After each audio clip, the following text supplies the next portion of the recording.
Está esperando aquí nuestro amigo internacionalista. Y siempre un placer hablar contigo, Eloy Torres, internacionalista. ¿Cómo te va? Muy buenas tardes. Muy buenas tardes, Pedro. Un placer saludarte a ti y a toda tu audiencia y a tu equipo que trabaja aquí contigo, que te soporta mucho. Me aguanta mucho, ¿verdad? Ciertamente. Me Para no soporta, decir de alguien que está a mi izquierda aquí. Pero ya va. Hablando del zurdo. Claro. De la izquierda. Pero ¿qué tipo de izquierda? ¿Política, izquierda física? Cultural. Cultural.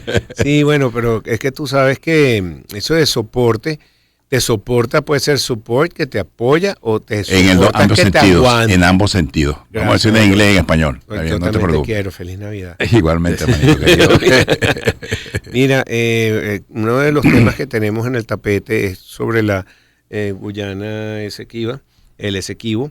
Quería que nos aclararas algunos puntos que todavía no están muy claros sobre cómo está en este momento esa situación. Sabemos que los resultados de ayer, ahora hay que vivir con eso, sigamos adelante, pero lo importante e interesante es cuáles son las actuaciones que sí son y causan jurisprudencia para lo que está ocurriendo en el Esequibo. ¿Qué podemos hacer? ¿Cómo ves tú el equipo que está defendiendo a Venezuela? ¿Se va a aceptar ese laudo, lo que se está negociando ahí? No creo que fue tan malo lo que pasó para Venezuela en lo que dijo la Corte Internacional. Sí, bueno, yo creo que este es un momento, ya esto es una nueva realidad. Hasta ayer tuvimos una realidad, hoy ha cambiado. Esta realidad creo que nos debe poner a pensar a los venezolanos en construir todo un andamiaje para defender nuestra postura frente al tema del Esequibo. Yo creo que el gobierno debe hacer, y los factores de oposición tienen que sentarse a discutir para crear para potenciar el equipo que ya existe para defender la postura de Venezuela, para recuperar buena parte del territorio que estamos solicitando, que nos fue confiscado por Inglaterra en el finales del siglo XIX. Creo que es la gran oportunidad, porque el tema del Esequibo no es un tema exclusivamente del gobierno, es un tema de todo el país, no es un tema del cual que tiene que estar la iglesia, tienen que estar los sindicatos, los empresarios, los militares, las academias.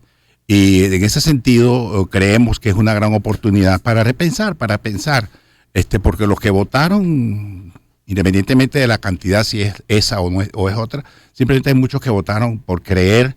Yo fui uno de los que voté por creer en la importancia del voto, y también por creer en que hay que buscar una solución al tema del Esequibo de una manera en la que todos participemos. No sea que eso no puede ser exclusivamente del gobierno, pero tampoco de la oposición. La oposición tiene que comportarse con visión de Estado, y el gobierno tiene que comportarse con visión de Estado. Está obligado por razones obvias, porque son los que controlan el poder.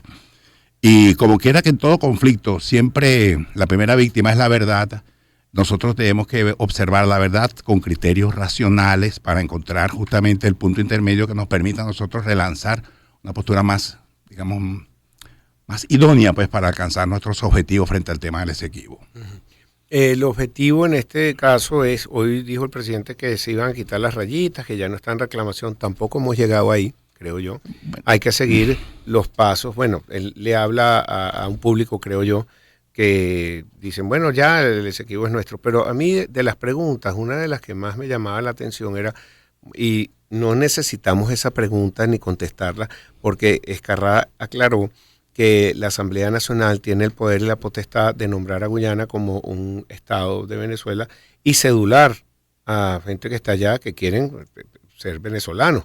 De hecho, vimos que bajaron la bandera que habían izado y la subieron, la venezolana, allá del otro borde del Esequibo con Venezuela, ¿no? Sí. Hasta ahora nos hemos movido en el terreno diplomático y del derecho internacional. Venezuela ha sido muy respetuosa del derecho internacional, de la diplomacia como instrumento, como medio, pues, para satisfacer los objetivos de Venezuela.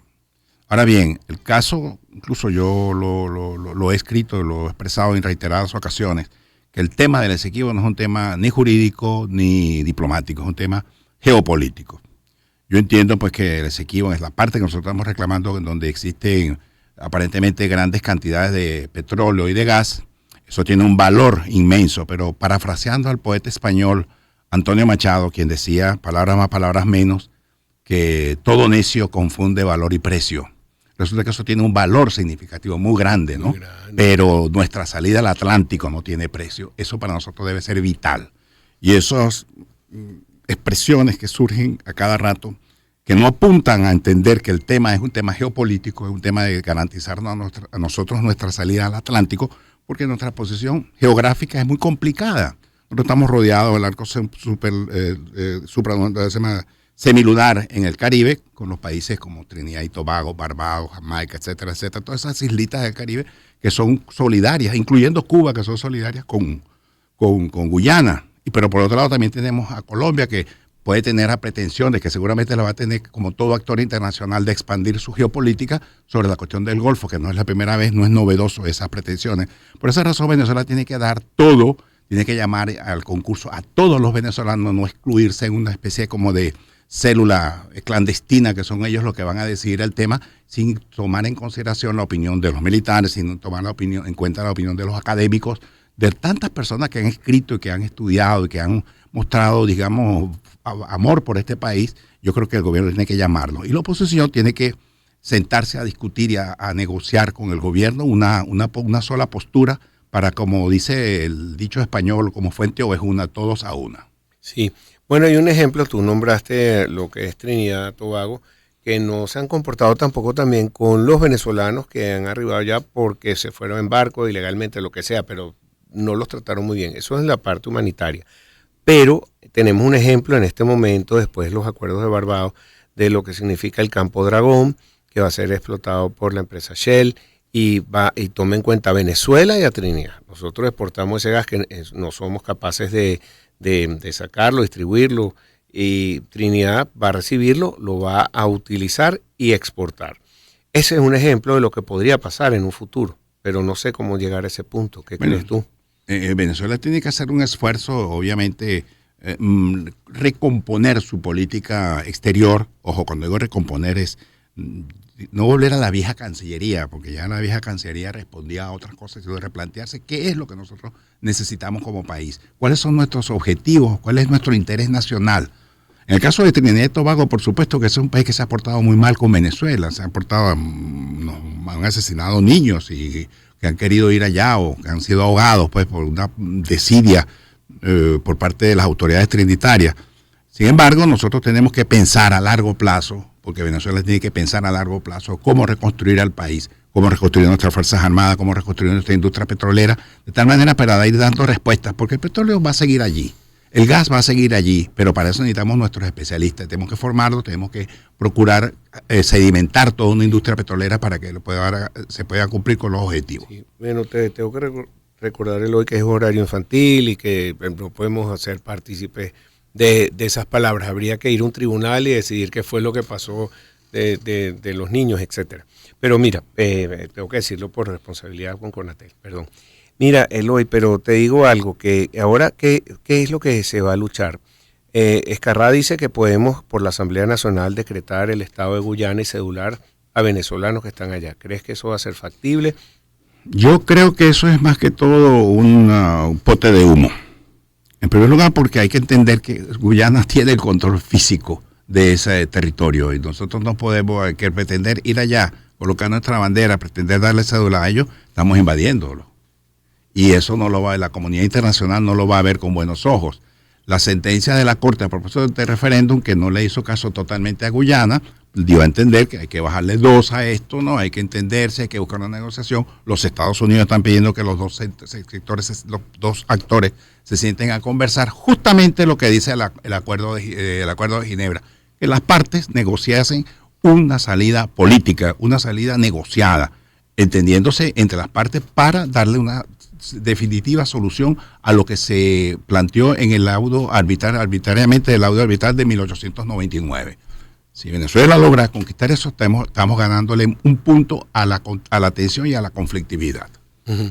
Bueno, hay otro tema importante que es que, y tú lo mencionaste, que es, no estamos tanto luchando todavía por la salida de Venezuela al Atlántico, no estamos luchando porque eso va a venir de otro tribunal, pero si por supuesto ganan todo lo que es ese territorio físico, van a tener que darles esa porción de agua territorial.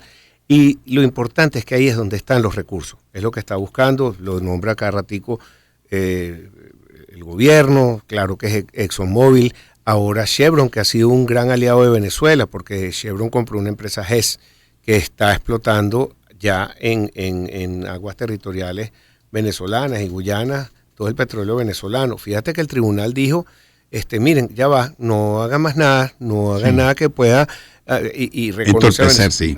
Y reconoce que hay una controversia. Es muy importante eso, que hasta ahora Guyana se había negado que existiese controversia. Fíjate, existe la controversia porque la Corte lo dictaminó así.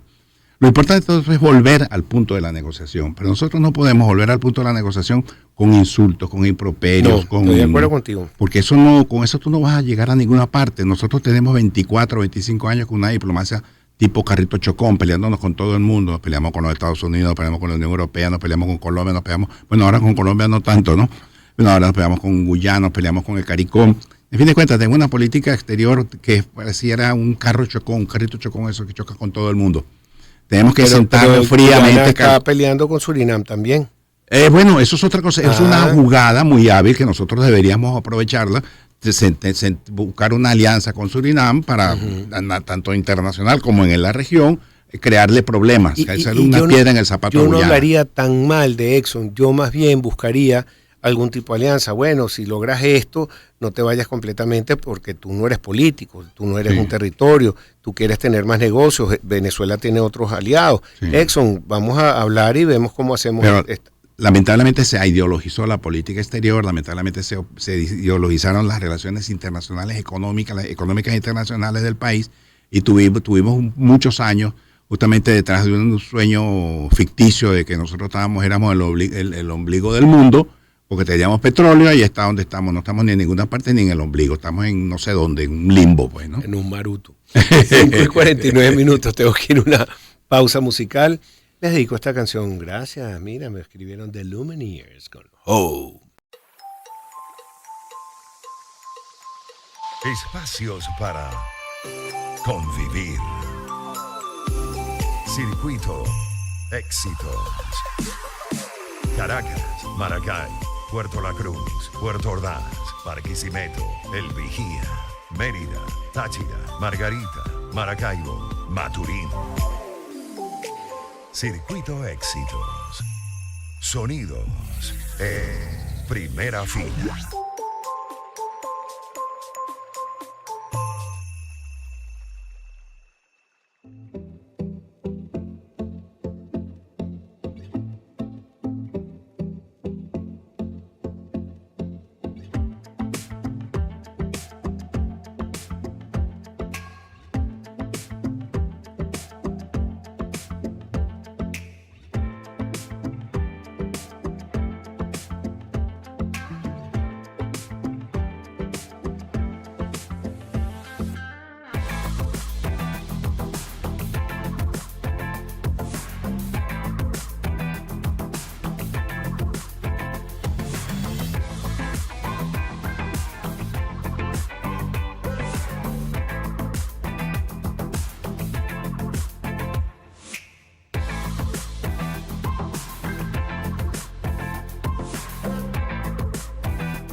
Cinco y 52 minutos. Seguimos aquí con nuestro entrevistado especial, internacionalista y siempre buen amigo Eloy Torres. Bueno, Eloy, tenemos este esquema internacional Y hay intereses económicos de todas estas compañías. Por supuesto que Estados Unidos va a apoyar a sus compañías. Ellos han apoyado a Chevron aquí en Venezuela y van a apoyar a ExxonMobil. Y tenemos tantas cosas, los acuerdos de Barbados, que han sido súper positivos hasta ahora para Venezuela. Tenemos un crecimiento económico de 0,1% para este año, pero el año que viene 4, 10%, en el mejor de los estimados. Entonces, vamos a parar todo esto, porque los Estados Unidos y todos los países tienen intereses, no es que tienen aliados, y hasta ahora no tenemos ni siquiera un consulado que lo tiene Cuba, no tenemos vuelos directos. Hoy para hacer una transferencia tuve que meterme en un VPN, pero la pude hacer. Sí, estamos atravesando por el resultado, pues, de una mala praxis, digamos, diplomática, ¿no?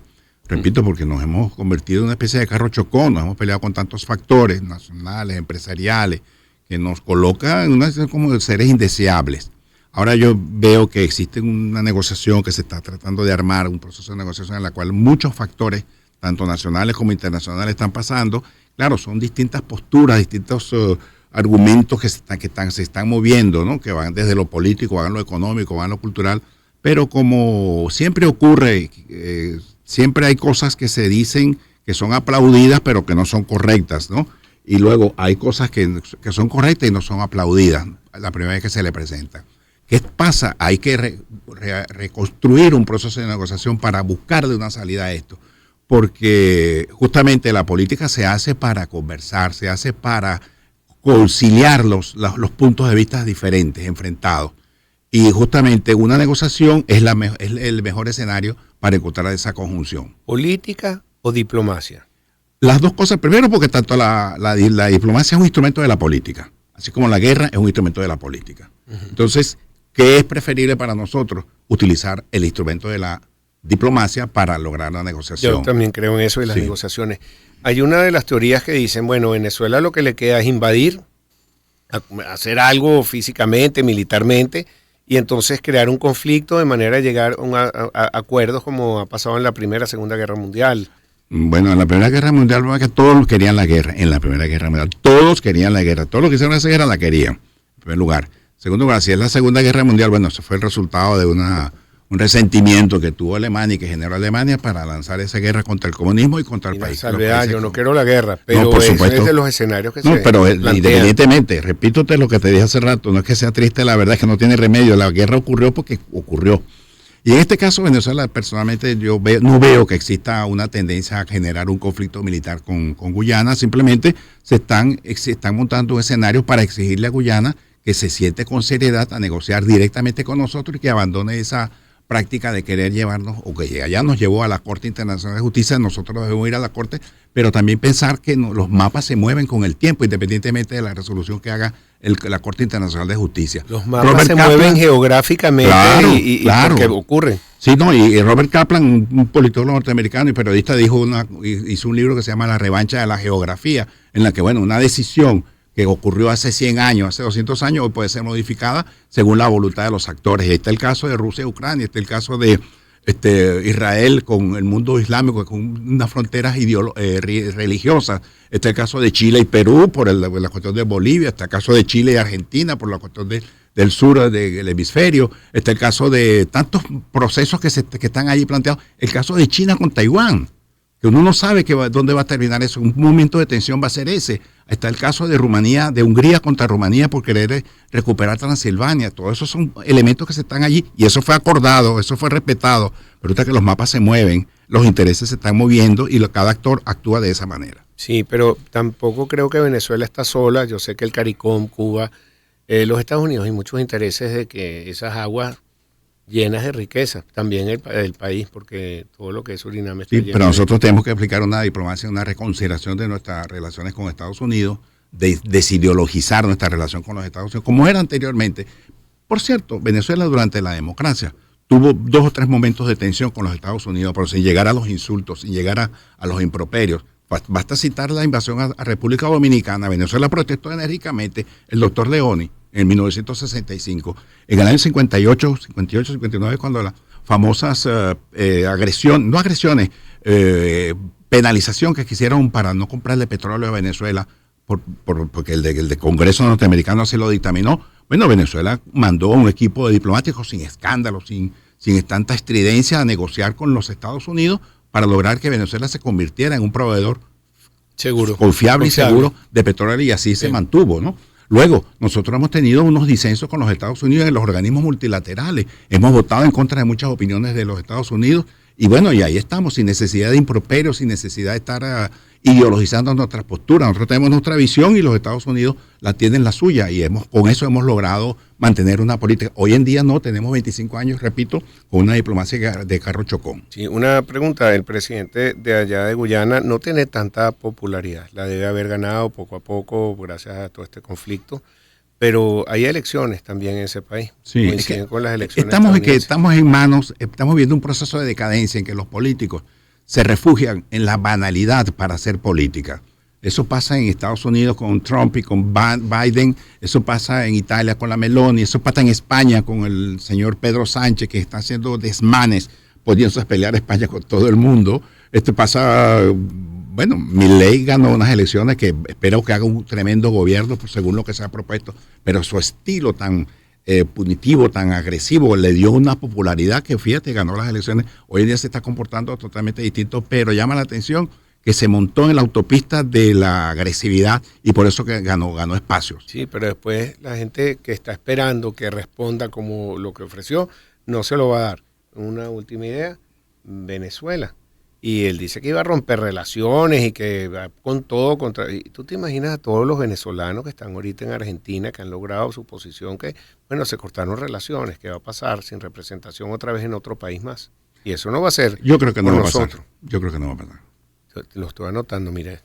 Yo creo que no va a pasar. Creo que no va a pasar. Porque la gente es estúpida verbalmente, pero en su acción no se comportan tan así. Siempre un placer hablar contigo. Igualmente, hermano. Y vamos a ver cómo va a ser el desarrollo de estos acontecimientos. Porque no se pierdan el próximo capítulo. Sí. Te quedó muy bueno. Déjate sin palabras. Iba a decir otra cosa. No se pierdan el próximo capítulo de La Usurpadora. Eloy Torres, internacionalista, con el tema Guyana del Esequibo. Gracias por estar con nosotros. Vamos a una pausa y regresamos.